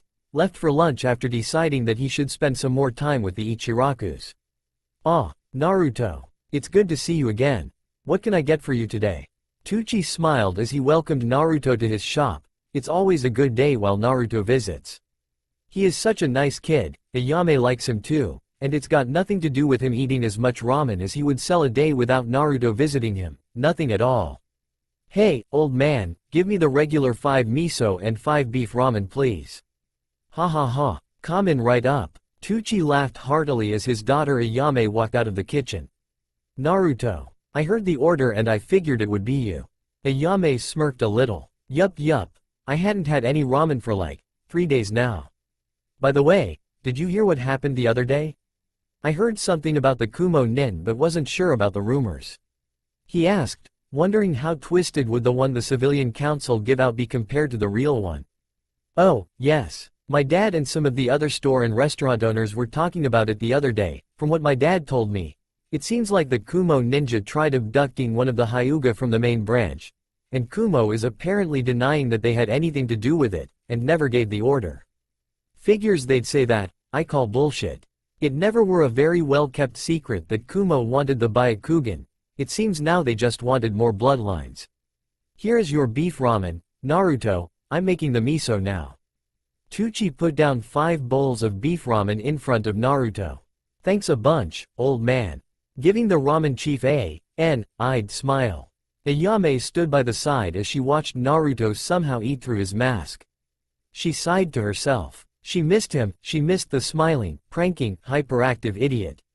Her dad may not have said anything, but they both noticed. Naruto. He's changed. It's definitely not a bad change, but it's not exactly completely good either. The Ichirakus loved the hyperactive Naruto, while they knew that he does put up a smiling mask from time to time. His love for ramen and the Ichirakus had always been genuine. But while they were close, Naruto had never really talked to them about his personal feelings, just as the Ichirakus had never talked to him about their own financial or familial problems. Naruto. Naruto said without looking up. He had heard the serious and concerned tone under his name, but he had expected this for a while now.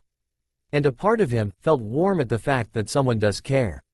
"Are you okay?" Ayame asked in concern, yet one can tell she was serious in her question.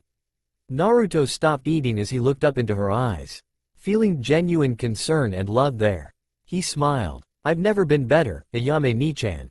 Even if she could not see it directly, she saw the stretching of his mask, and knew that he was giving her one of the smiles that stretched his whisker-lined face and eyes. After eating 5 more spicy pork ramen after the original 10, Naruto left the ramen stand for home, while thinking on what to do with his time today.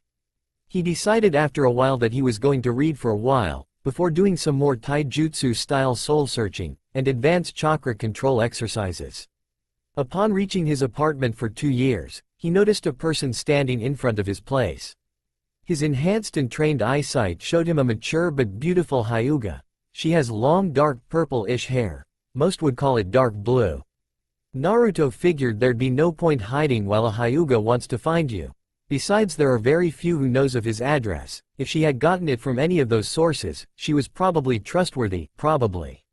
Noticing his presence, the woman turned around and looked at him with a, for lack of a better term, motherly expression on her face. She has one of those smile that was incredible, genuine, disarming, and shows that she had probably experienced motherhood. He was a little caught off guard by her look. He noticed that her forehead was bare, which meant this is a main branch member. "Hyuga-sama, what can I do for you?" Naruto bowed. "You are Uzumaki Naruto-san?" "Yes?" she asked knowingly. "Yes, I am." Naruto was glad so far she hadn't acted all high and mighty. Or else he might just not invite her in. Fuck politics and consequences. "Oh, I'm here to talk about what happened on the night 2 days ago. I'm Hinata Hyuga." Only the slight widening of his eyes showed his surprise of being visited by the Lady Hyuga herself, though a part of him was confused. He thought the Hyuga heiress was about his age, if not a year younger. The one he had in his arms 2 nights ago was definitely quite a few years younger. Bringing his thoughts back to the current situation, he opened his door and gestured her in. "Please, come in. I apologize in advance if there are areas that are untidy, which I know there are."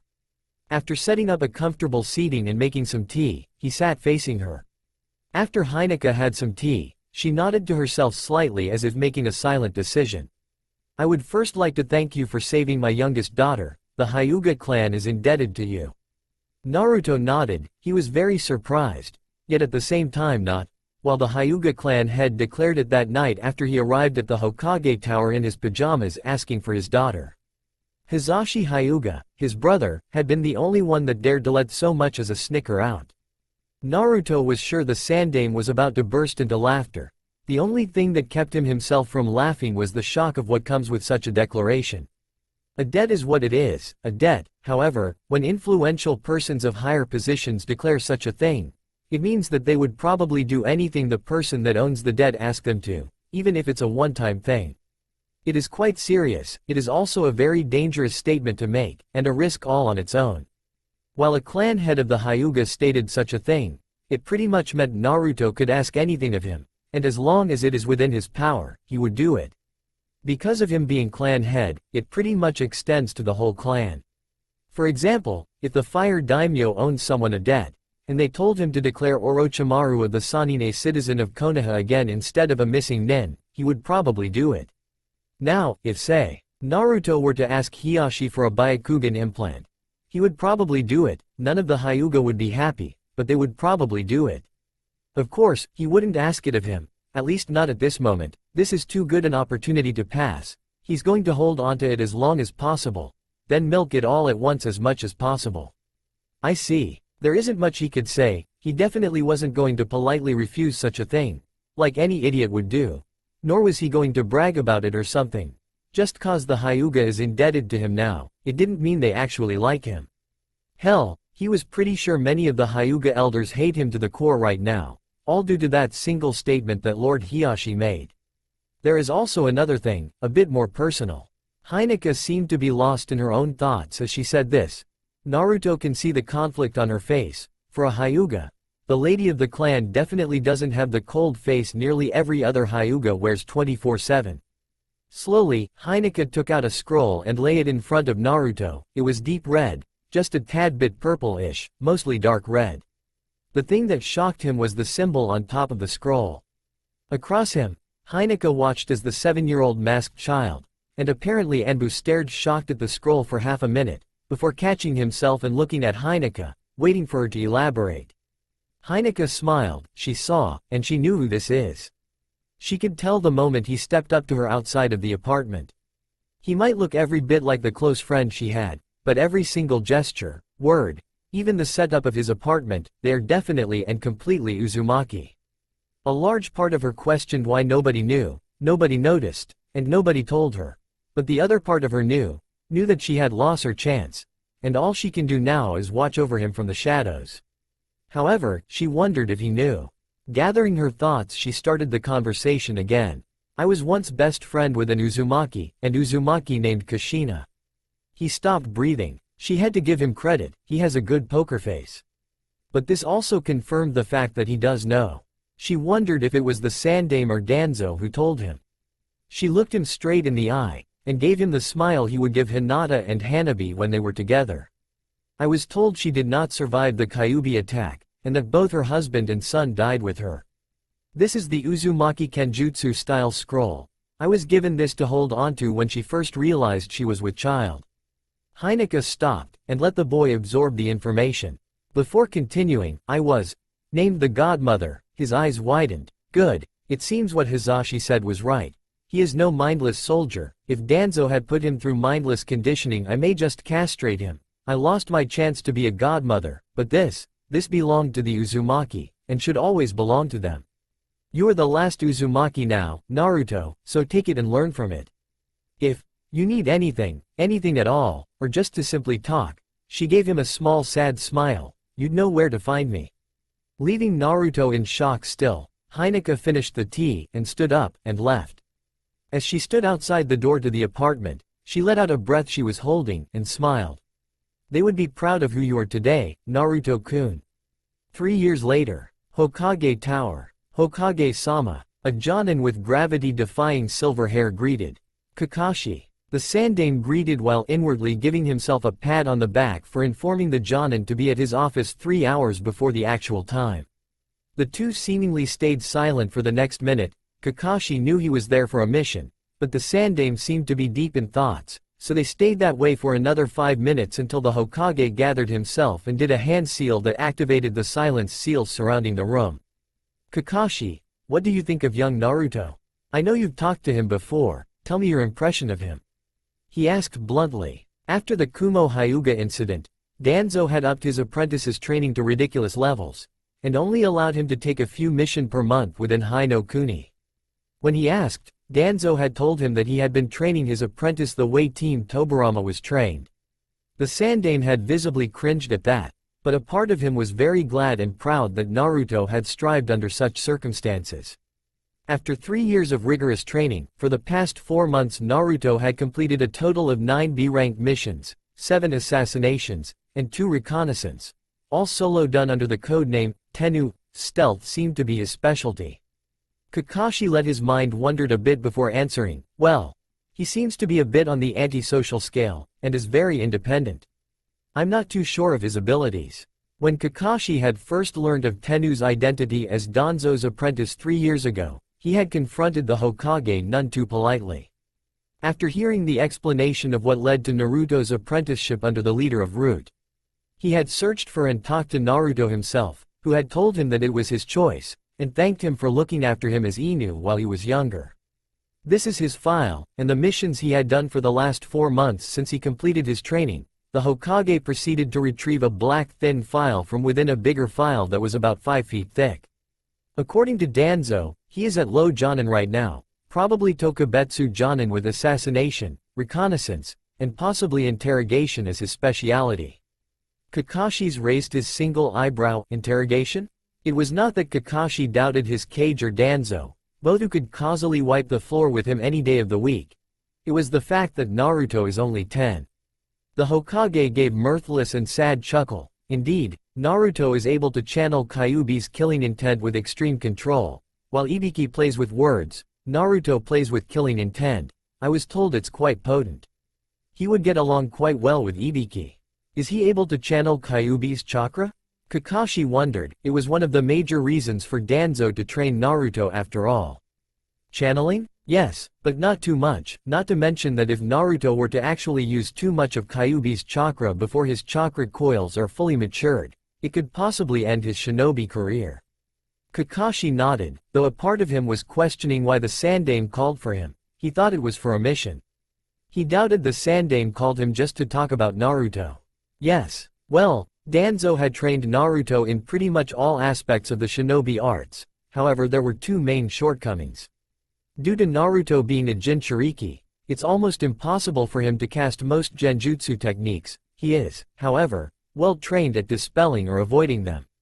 His other weakness can actually be exploited much more easily. Teamwork. Kakashi answered without difficulty. One of the bigger obstacles for most geniuses and prodigies in the shinobi world. Due to having began their training much younger than most of their generation, or just downright prodigal, people like Orochimaru, Itachi, Shisui, himself, and even Anko when she was younger before she was taken by the Snake Sennin had incredibly hard times to mingle with their own generation. Most of the time they were much more mature, focused, committed, experienced, and much more powerful than their teammates. Whereas they would get along very well with the older shinobi, their age and the strength they wield makes them seemingly unapproachable, which leads to their antisocial lifestyles. Indeed, Naruto had been very independent nearly all his life. Of course he had trained a lot with some of Danzo's senior agents, however, all his missions so far had been completed solo. As of right now, he has zero experience working with anyone else on any sort of mission. You want me to form a team with him? Kakashi would really like to get to know Naruto, or should he say, the new Naruto. He would also like to have a hand training him, wonder what the Sandaime is planning. The Hokage put both hands under his chin and leaned over his desk. Danzo had told me more than several times that Naruto is ready for A-rank missions, but probably not alone. I held him back mainly because I haven't had any actual reports on his performance yet. I want to put Naruto under you as a rookie Anbu, at least for a few missions, and train him in teamwork for a while. You two will be a duo instead of a regular Anbu team.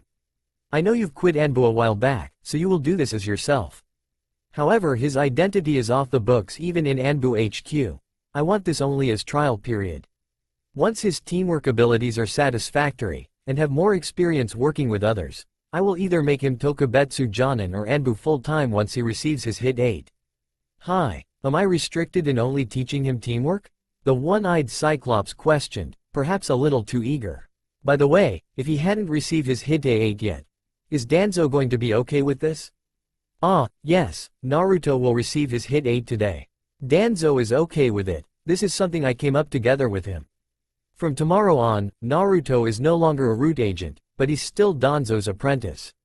The council? Sarutobi shake his head sideways. Don't worry about the council. Since the day Danzo declared Naruto as his apprentice, they've been very comfortable and surprisingly manageable wherever Naruto is concerned. As for the civilian council, well, I haven't told them shit about Naruto. If someone told them, I'm not going to give them a pinky of my shit anymore, so they can suck it. The Sandaime commented with a straight face and normal tone, as if he was talking about the weather. Kakashi on the other hand. The fuck? Hoka. Yes, Kakashi, I'm quite serious about it. Once Naruto receives his Hit 8 today, he is an official ninja of Konoha, under my command and jurisdiction. The civilian council will have nothing on him. Also, I want to keep his identity under wraps.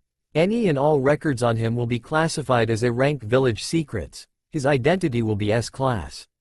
For now, if anyone asks, refer to him as simply Naruto, or Tennu, if they're trustworthy. The Hokage then reached for a scroll on the side of his table and handed it to Kakashi. This will be his first A-rank mission. I don't expect there will be any hostile, but better safe than sorry. This will take 3 to 4 weeks to complete. Understood. The Jonin knew a dismissal when he saw one. Root's base. Seemingly for the 1000th time, he walked down the same hallway as he did when he first came here, 5 years ago. He remembered that day quite well, walking down this same dark hallway, behind a man who he yet knew to trust or not, down into the unknown. Except today, he was walking out of it. Contrariety to what people think, Naruto wasn't a training freak. He would train until his eyes bleed, and his muscles break, but it's all for the results. He trains because he knows that it's the only way to advance, because it's necessary. At times, when his resolve starts to break right in front of him, he'd forcibly remind himself of why he asked for such training, why he asked for this apprenticeship. It was so he could protect Konoha, so he could protect the Ichirakus, so he could survive. In his own surprise of actually not being emotionally attached to the group known as Root that he'd served for the last 5 years. Tennu nearly missed a decent-sized scroll in front of his door while he entered through the window. Quickly going in, he took off his root gear, then destroyed them with a small Kaiden jutsu. Standing before a full-body mirror by his room, he wondered out loud, "What is my goal?" to himself. He'd protect Konoha, that was his promise and deal, and he would never break it, if only so to make sure his parents could rest in peace. But Naruto had grown up studying humanity, and everyone wants something, so what does he want? Power? He's a damn Jinchuriki. Intelligence? He has that as well. Skill? That's what the deal with Danzo was for. Frame? Doesn't need it. Money? Yes, but that's easily obtainable. Knowledge? Yes, but that's easily within his reach too. Comrade? No, he doesn't need them. Tennu might need his teachers and guidance from Danzo, but Naruto? No, Naruto only depends on himself alone, no one else. Rank? Yes, but that comes with skill and kills. Recognition? Recognition? Yes. Stop being so melodramatic, fucking mortal. The Kyuubi ranted from the depths of his mind. What the fuck, Kyuubi? I was having my villain monologue. It was supposed to be the birth of a hatred-driven emo, villain hidden personality that would worm into my mind, take control of my body, kill everyone with a chainsaw, then take over the elemental nations by building an empire based on. In the seal on the stomach of the currently ranting Jinchuriki, behind bars as tall as skyscrapers, Kyuubi facepal. Pod.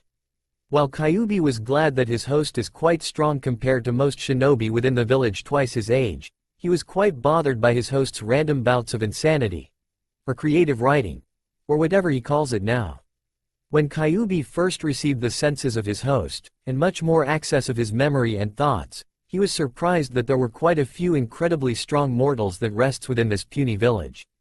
However, quote himself, all great powers comes with a price. Kyuubi had quickly realized that most of the more powerful members of this puny village were not all there. He had then wondered out loud what was Danzo's quirk for being an S-class shinobi, except extreme paranoia. His host had subtly questioned Danzo's two closest subordinates, Fu and Torun, who were the other two only Root agents that has emotions in the current Root, mainly because they require it for representing Root or Danzo on numerous political situations. Torun was the one who told him that Danzo used to randomly attack Root agents with futon techniques when they were in HQ, quoting about, "Never let your guard down," while he actually do it for his own entertainment. Apparently, it was worse when Danzo was younger and first started leading Root after the death of the Naidame Hokage and the appointment of the Sandame. Fu, the Yamanaka, had proceeded to tell the then young Naruto to get a hobby and stick to it, in order to save his sanity.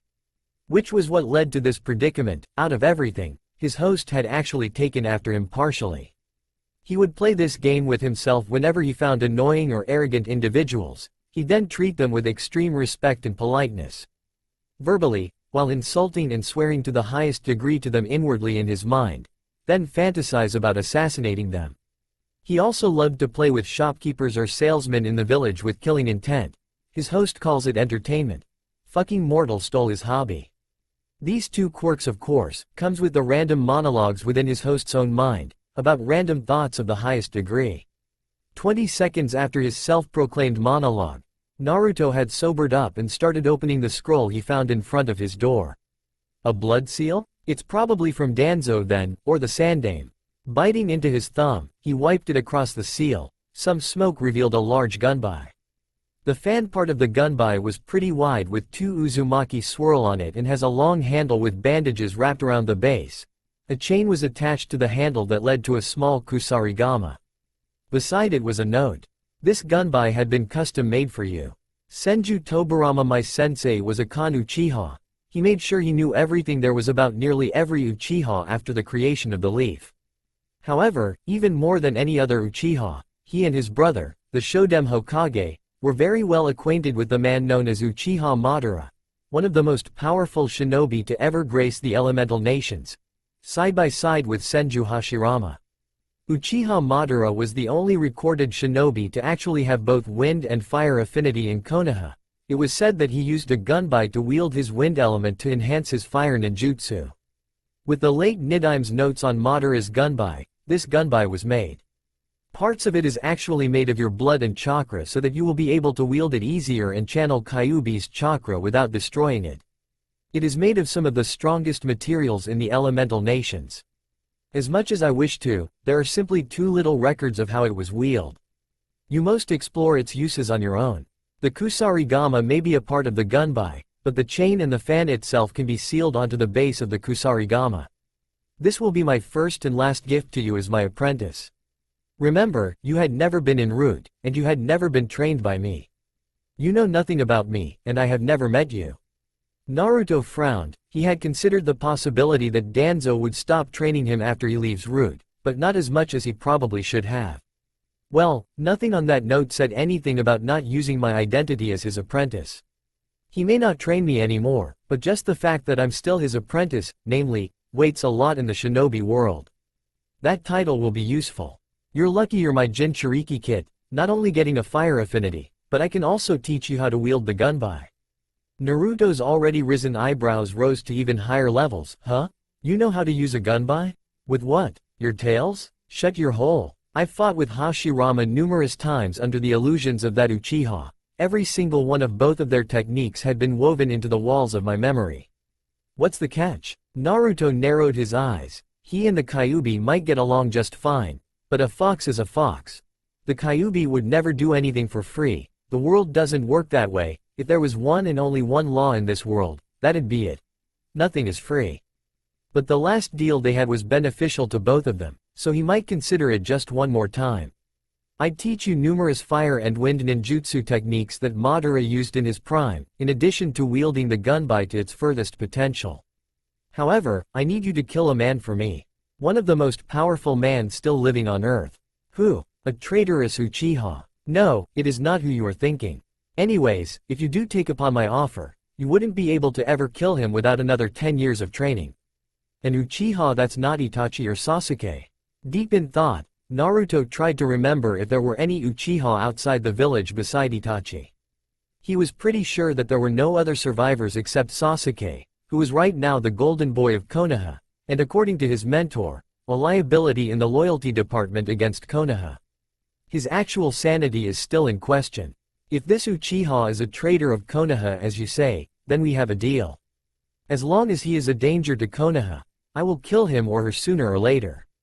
We have a deal. Before Naruto could comment any more on it, or ask for the identity of the Uchiha in question, a presence outside his apartment jolted him out of his thoughts. He went to answer the door while a kunai slipped into his right hand. An Anbu stood outside his door. Her mask resembled that of a fish, with dark blue grills on the sides. Uzumaki Naruto, the Hokage has summoned you. She passed on the order tonelessly, then disappeared in a shunshin. The 10-year-old stepped back inside his apartment and started putting on his gear, sealing the gunbai and burning Danzo's note about it.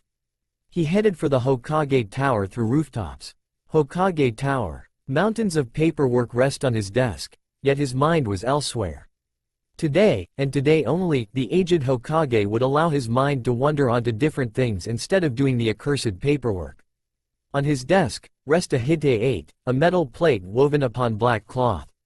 On the plate stood proudly the symbol of Konohagakure, a symbol that resembles that of a leaf, representing the great tree that is Konoha. Two knocks interrupted his thoughts.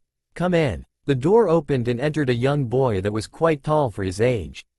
Apparently his growth in height had actually slowed down a bit. According to Danzo's medical records on his apprentice, he was growing tall very quickly. However, the extreme training had actually stunted his growth a bit. From his growth rate a few years ago, he should actually be 5 feet 2 to 5'3" now, instead of 5 feet, which is still really tall for a 10-year-old boy, chakra or no chakra. A short black jacket with red straps over the shoulders was worn over a tight black shirt that connected to a mask that covered both his neck and face up to the nose, a red stomach warmer over his waist, black regular shinobi pants and steel-toed shinobi shoes. His hair's even spikier than ever, 2 bangs framed his face, going just under his chin, the rest are tied into a short mane on his back.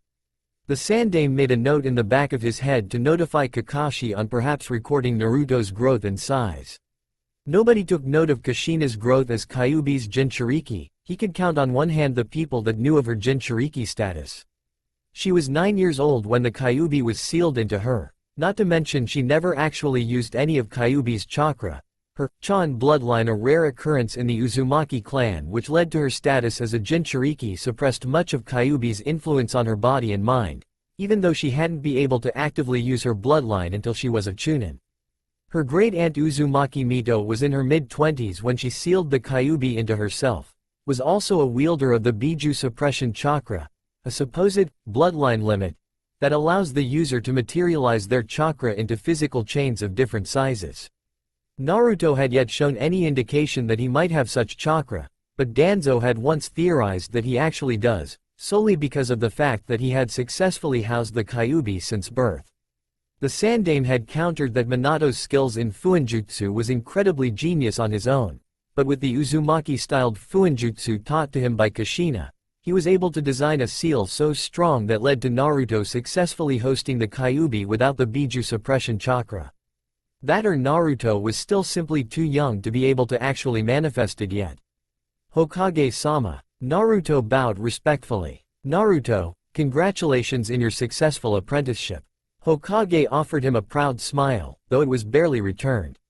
Thank you, Hokage-sama. Without further ado, Sandame took the headband from his desk and passed it on to Naruto. Focusing in order to crave this moment into his memory, he watched as Naruto pressed it over his forehead and tied his hite-8 under his yellow bangs. Then was snapped out of his daze while the boy in front of him kneeled down on one knee. Stand up, Naruto-kun. We are here to talk about where to put you in the shinobi forces. Sarutobi said seriously. I need to stop treating you as a simple boy, Naruto-kun. Hi, I've read your files, your mission reports, and have talked with your sensei many times regarding this topic. While you are very professional and very good with stealth-related missions, you have almost no experience in other missions such as escorting, rescuing, or political-related missions. Of course the last one doesn't matter too much right now. But the fact is that if I can't put you in anywhere I want you at, Anbu, or as Tokubetsu Jonin, without having you complete more missions of other types and an acceptable level of teamwork experience. The Sandame stopped for a moment to smoke his pipe, leaning back into his chair. Therefore, I want to put you in a team of 2 consisting of you and Hitaki Kakashi. He is an experienced individual and can easily work with most people. He will be training you in Anbu-styled teamwork. This will be your team until further notice. Hi. Naruto didn't know what to expect when he walked into the office, but this didn't sound too bad. He had no doubts about Danzo's training methods, but working under an elite Jonin wasn't a bad thing. Every lesson, every advice, every single moment of teachings will only help him live longer. This is your first mission as an official ninja of Konoha. You are now, more or less, an Anbu trainee. This is your first mission as an official ninja of Konoha. You will leave tomorrow at noon. I'm counting on you, Naruto. Good luck. The next day. Oh, Naruto? It's rare to see you here before we start serving lunch. Ayame commented as she looked at her favorite customer and surrogate little brother. She was honestly surprised. Naruto had never been to the Ichirakus in the mornings. Nowadays her favorite customer only comes on weekends during lunchtimes in the afternoon. Yes.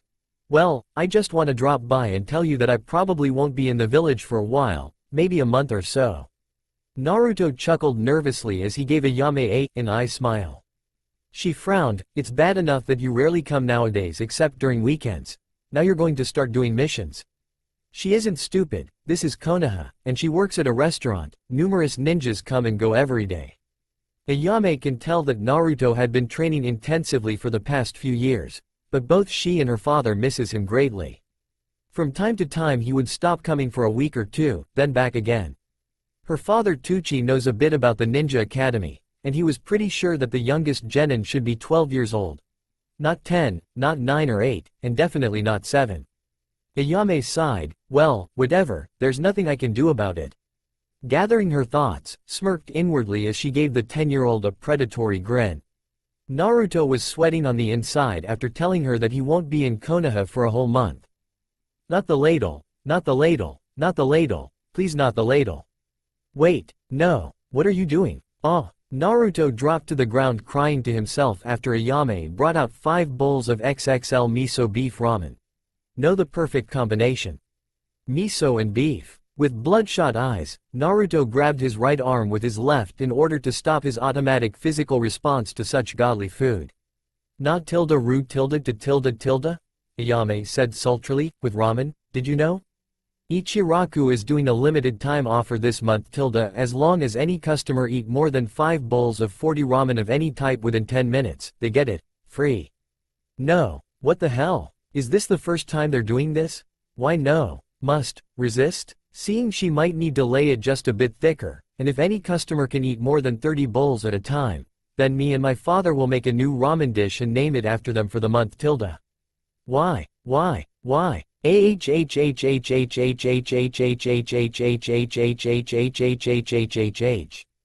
As a mother and her child walked past a kneeling masked blonde boy, she asked, Mom? Who is that? What is he doing on the ground? Her mother, a newly migrated citizen of Konoha, brought her daughter close to her and mumbled, Don't look, don't point at them. Forget that you've ever saw him. Mwahahaha, this is what happens when you cross me, Ayame, the super ramen chef. How dare you to not eat ramen for a month? This is your judgment day. This was the scene Tucci walked into. A mother leading her daughter away from a puddle of Naruto that was crying blood and seemed to be wavering between the realm of the dead and the living, and his daughter that looked at the moment to be the devil incinerate, cracking evil laughter behind the stove, holding her trusty ladle. I'm getting too old for this shit. Arriving at the gates of Konoha with a regular leaf shunshin, Hitaki Kakashi fashionably arrived 3 hours after the meeting time. He was jolted out of his thoughts on which excuse to use when nobody yelled, "You are late," at him, which he was expecting. Slightly disappointed, Kakashi came to the side of Tennu who was standing by the gate, seemingly staring into nothing. A bit worried, he waved in front of him to try to get a reaction, only to get none. Tennu, you there? Tennu blinked, Hitaki-san, I apologize about that. Something happened earlier today, but it's fine now, so don't worry.